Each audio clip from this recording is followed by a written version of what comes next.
ଚିର ଅନୁଚିନ୍ତା କୌଣସି ବସ୍ତୁ କିମ୍ବା ବ୍ୟକ୍ତିଙ୍କ ପ୍ରତି ଅତ୍ୟଧିକ ମୋହ ରଖନ୍ତୁ ନାହିଁ, କାହିଁକିନା ଭବିଷ୍ୟତରେ ତାହା ଆପଣଙ୍କର ଦୁଃଖର କାରଣ ହୋଇପାରେ।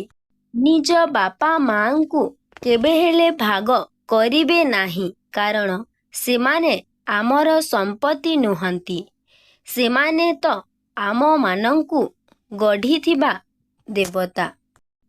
ତ୍ୟାଗ ବିନା କିଛି ମଧ୍ୟ ପାଇବା ସମ୍ଭବ ନୁହେଁ, କାରଣ ଏଠି ଗୋଟିଏ ନିଶ୍ୱାସ ନେବା ପାଇଁ ମଧ୍ୟ ପ୍ରଥମ ନିଶ୍ୱାସକୁ ଛାଡ଼ିବାକୁ ପଡ଼ିଥାଏ।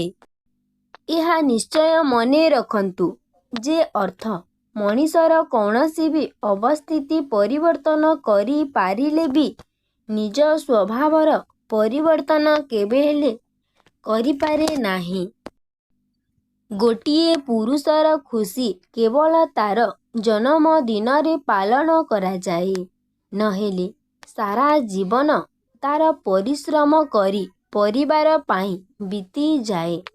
ଜୀବନରେ ପାଦ ଖୁବ୍ ସାବଧାନତାର ସହିତ ପକାଅ, କାରଣ ବହୁତ ଲୋକ ଅପେକ୍ଷା କରିଛନ୍ତି କେବଳ ତୁମର ଗୋଟିଏ ଭୁଲ ଧରିବା ପାଇଁ।